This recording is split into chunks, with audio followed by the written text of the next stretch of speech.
আপনারা দেখেছেন যে আমাদের তৃণমূল কংগ্রেসের একজন কর্মী হিসেবে আমাদের নেত্রী মমতা বন্দ্যোপাধ্যায় আমাদেরকে নেতাজি ইন্ডোর স্টেডিয়ামে একটি বিশেষ বার্তা দিয়েছিলেন যে ভারতবর্ষের যে বিজেপি শাসিত সরকার চলছে কেন্দ্রে বসে থেকে সেই নরেন্দ্র মোদী এবং অমিত শাহের সরকার সারা ভারতবর্ষের সমস্ত রাজ্যকে ক্ষমতা ডবল ইঞ্জিনের কথা যেমন আগে বলেছিলেন, এখন সেই সরকার গঠন করতে চাইছে। তারা অনৈতিক একটা উপায় অবলম্বন করে আমরা সর্বশেষ অন্যান্য রাজ্যে যে বিধানসভা নির্বাচনগুলো দেখেছি যেখানে মানুষ চেয়েছিল বিজেপি যাতে ক্ষমতা না আসে, তারপরেও কিন্তু বিজেপি ক্ষমতায় সেখানে এসেছে। তো সেই পর্যালোচনা করতে গিয়ে আমাদের নেত্রী, আমাদের সর্বোচ্চ স্তরের কর্মী মমতা বন্দ্যোপাধ্যায় তিনি আমাদেরকে নির্দেশ দান করেছেন যে সেখানে পরিসংখ্যানে যে তথ্য উঠে এসেছে যে মানুষ যখন তাদের সঙ্গে গণতান্ত্রিক উপায়ে নেই, তারা বিভিন্ন রাজ্যে বিজেপির নির্বাচন কমিশন কেন্দ্রে ক্ষমতা থাকার ফলে তারা নির্বাচন কমিশনারকে করায়ত্ত করে নিজেদের মতো ব্যবহার করে অনলাইন সিস্টেম প্রক্রিয়ার মাধ্যমে তারা ভুয়ো ভোটার তৈরি করে সেই ভোটকে কাজে লাগিয়ে তারা ক্ষমতায় প্রতিষ্ঠিত হচ্ছেন, নিজেদেরকে ডবল ইঞ্জিনের সরকার গড়ছেন, যেমন কেন্দ্রে আছেন আবার সেই সমস্ত রাজ্যে তারা সরকারের ক্ষমতা দখল করছেন। তো এই জায়গায় দাঁড়িয়ে যেহেতু 26-এর আমাদের বিধানসভা নির্বাচন আছে,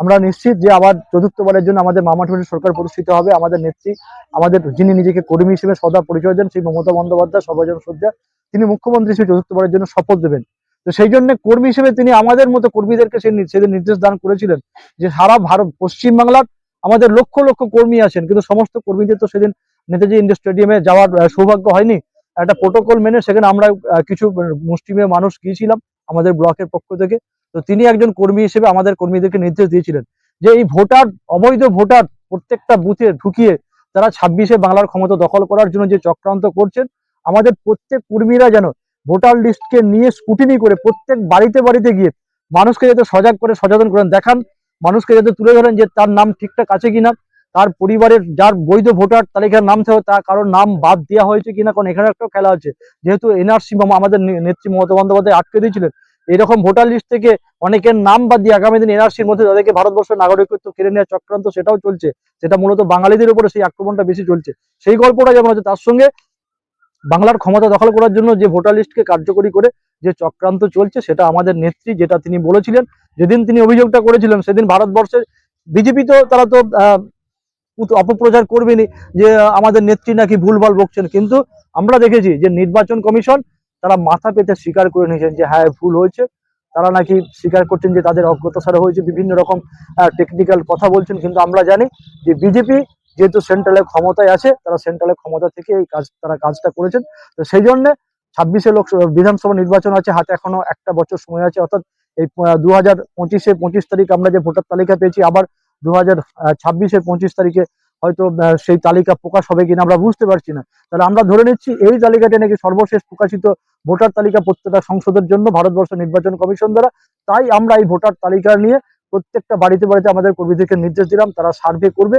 কারোর নাম বাদ গেছে কিনা, এবং সর্বোপরি ওই এলাকায় তার সংশ্লিষ্ট বুথে কোন রকম কোনো অবৈধ ভোটার নিয়ম অনুযায়ী সেই সংসদের স্থায়ী বাসিন্দা হিসেবে ভোটার তালিকায় নাম থাকার কথা। আমরা তথ্য যেটা পাচ্ছি, গুজরাটের কোনো বাসিন্দা বেরুগ্রামের কোনো ভোটার হয়ে আছে কিনা, হিমাচল প্রদেশের কোনো ভোটার বেরুগ্রামের বাসিন্দা হয়ে আছে কিনা, মধ্যপ্রদেশের কোনো ভোটার হিমাচল প্রদেশের বাসিন্দা হয়ে আছে কিনা, উড়িষ্যার কোনো ভোটার পশ্চিমবঙ্গের বাসিন্দা হয়ে আছে কিনা,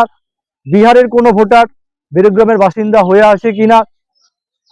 মধ্যপ্রদেশের কোন ভোটার যেমন হয়ে আছে, তার সঙ্গে বিভিন্ন রাজ্যের ভোটার বিজেপি তাদের ভোটারদেরকে ম্যানিপুলেট করে, অর্থাৎ ইলেকশন কমিশনের কাজে লাগিয়ে তারা ভোটার তালিকায় ঢুকিয়ে দিয়ে ভোট সংখ্যার কিছু হেরফের করে তারা ক্ষমতায় আসতে চাইছে। তাই আমরা আমাদের কর্মীদেরকে, আমাদের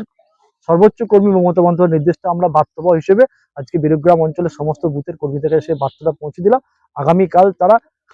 এই কাজটা করতে থাকবে, প্রত্যেকটা বাড়িতে বাড়িতে গিয়ে সে তারা স্কুটিনির কাজটা করবে। সেই অনুষ্ঠানটাই আজকে আমাদের একদম এখানে যে বেরুগ্রাম অঞ্চল তৃণমূল কংগ্রেসের যে দলীয় কার্যালয় বংশন্ডি একদম মায়ের তলার প্রাঙ্গণে, সেখানে বসে আমরা অনুষ্ঠানটা করলাম। আমাদের খণ্ডঘোষ ব্লক তৃণমূল কংগ্রেসের ব্লক সভাপতি তথা আমাদের খণ্ডঘোষ ব্লক তৃণমূল কংগ্রেসের একজন কর্মী অপার্থিব ইসলাম মহাশয়, যাকে আপনারা ফাগুনবাবু নিয়েছিলেন, তার নির্দেশক্রমে আমরা একজন তৃণমূল কংগ্রেসের সৈনিক হিসেবে, কর্মী হিসেবে আমাদের সঙ্গে বিদ্যুৎবাবু থেকে শুরু করে আমাদের প্রধান উপপ্রধান, আমাদের লকাইবাবু থেকে শুরু করে সমস্ত কর্মীরা আমরা এই বার্তাটা পৌঁছে দিতে এখানে সমাবেশ।